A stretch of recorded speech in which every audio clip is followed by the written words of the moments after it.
My dear brothers and sisters, magandang gabi po sa inyong lahat. We also wish to welcome our dear pilgrims as we continue our Jubilee year this year, our first time visitors here at the Manila Cathedral, most especially now that we are still enjoying or you are enjoying the long weekend. Maligayang pagdating po sa Manila Cathedral. Palakpakan po natin ang bawat isa. Purihin po natin ang Panginoon. Together with us as well this evening, I wish to recognize and appreciate the presence of Father Glenn Cantos, a priest from the Archdiocese of Lipa. And he just recently facilitated the Youth Encounter Facilitators Workshop with our Archdiocesan Commission on Youth. Father, maligayang pagdating po sa atin pong mga kapatid. Narito po sila. For our reflection this evening, I wish you to take a look at our monitors and check on this word. No? Balita ko si Monsignor Rolly, merong props kanina. Hindi ako papatalo, meron din ako. No? No? Yan, ayan lang po. Sabay-sabay nga po nating basahin. Nabulol kayo, no? No? Tama po yan, no? Hindi yan theological, it's teleological. No? Maybe to some of you, this is a new word. Let us try to get the word from extract the meaning from the word itself. Telio, makikita po natin yung salitang telus, meaning goal. Merong patutunguhan. Alam ko parang may kumpanya yata na telus ang pangalan. Telus, goal. Logical reason, by the reason of its goal. Sige po, salamat po for flashing the word. For example, meron pong teleological value ang ilaw na ito. Kapag kayan patay habang naririto tayo, hindi niya ho nagawa yung kanyang end goal, na liwanagan tayo. Kahit po itong microphone na ito, it won't speak of its goal if I turn this off while I keep on speaking hanggang sa hindi nyo na ako marinig hanggang dyan sa dulo. But also in philosophy, in English language, teleological would also mean goal-oriented.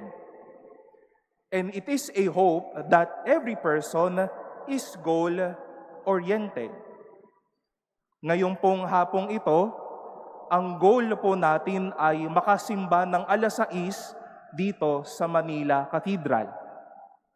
Ang goal po natin ngayong araw na ito, kunyari po, matapos yung kanilang workshop nang makapag-weekend naman sila. May goal po kayo, may pangarap po kayo, gusto nyo maging guro, maging engineer, makapagtrabaho, makapunta dito sa Intramuros, magkaroon ng buong pamilya, goal po yan.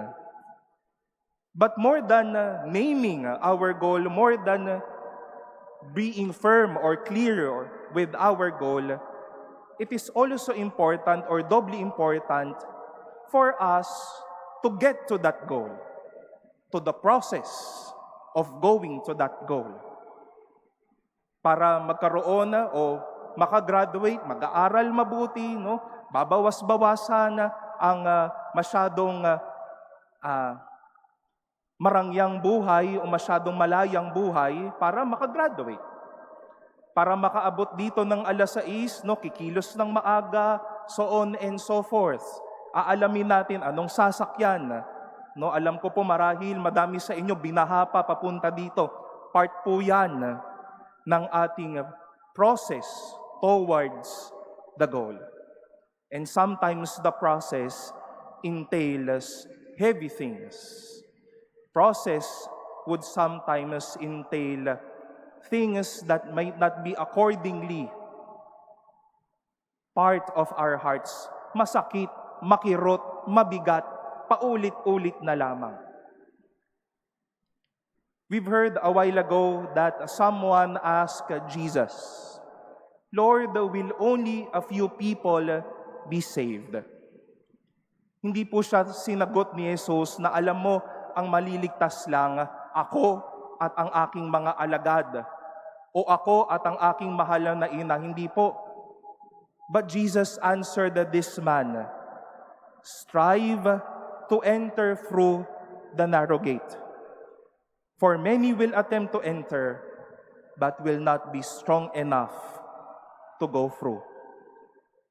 Our goal is towards that narrow gate. That narrow gate where the feast of the Lord is ready for us. Heaven is ready for us. And for us to go there, our goal, we have to undergo the process by striving towards that goal. Madami po marahil ang magsasabi, Father, all my life I want and I am trying my best to be holy. Pero Father, araw-araw hindi ko nga matapos-tapos ang rosaryo. Linggo-linggo laman ako ng confessional box. Kapag ho nagmimisa, alam Father, distracted ako. Thanks be to God for that goal. And thanks be to God you are striving to do that. Father, I want to finish my studies. Pero alam mo, Father, pahirap tong pagpasok pa lamang, hirap na akong mag-commute. No? Kulang-kulang ang aking baon. Nakikita ko, nagtatrabaho, pinagtutulungan na ako ng aking mga pamilya. Wala akong oras. Ginigit-git ko yung mga oras in between. Pagod na ako, mag-aaral pa ako. Thanks be to God for that goal in you. And also thanks be to God for striving hard to earn such. Father, I want at least, as I work, I wish to do my best. Pero alam niyo po, Father, kaliwat kanan, pag chichismisan ako dito, mamaya pahihirapan ako. Meron ng patapos na ginagawa, mamaya meron pang dumadating na isa. Di ko na po alam, saan po ba talaga, ano po ba talagang aking gagawin. Thanks be to God for that goal. And thanks be to God, you are striving and working hard for it. Kung usapang kaharian din po ng langit na siyang gustong nais ng ating Panginoon. Sa paghahari ng Diyos at sa buhay na ito, hindi uubra ang palakasan, hindi uubra ang nepotismo, hindi uubra ang magkakilala tayo Sige, no? Hindi ho tayo makakapasok sa langit pagkariyan. Lord, nag-donate ako 2,000 sa many years ago ng 2,000 sa koleksyon, papasukin mo ko dyan. Hindi ho. Narinig ho natin yan kanina, many people will come and knock, Lord, we ate and drank in your company. We saw you teaching in our streets. Pero hindi ho gagana yan sa kaharian ng Diyos. If we wish to set our goal, we strive and work hard for it. Wala naman pong lahat tayo, let us admit it, na i-enjoy natin ang mga bagay na masaya o masarap o meron tayo dahil pinaghirapan natin ito. Ganyan din po ang langit. Kung nais natin pumunta sa langit, yung paghihirap, yung paghuhubog sa atin ng Diyos, those moments when things are stripped off from us, then we are striving to enter through that narrow gate. Madami po kasi ngayon umuunlad sa buhay, hindi man lang nakadaan dyan sa striving na iyan. Iba ang nagsastrive.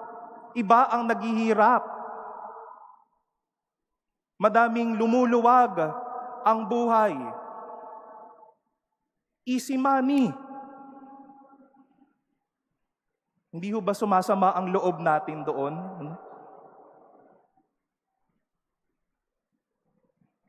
Madami ho sa inyo, no? Pagkatapos ng weekend nito, sasabak na naman muli. Tas makikita, maririnig ho natin, ganun lamang kadali para sa kanila. Hindi ho ganun. Hindi ganito sa buhay na ito, hindi rin po patungkol sa paghahari ng Diyos. Yung siyang nagpupursigi, yung siyang nagbibigay ng buong kalakasan to the one who is striving, then the narrow gate is but a way to experience God's blessing for us.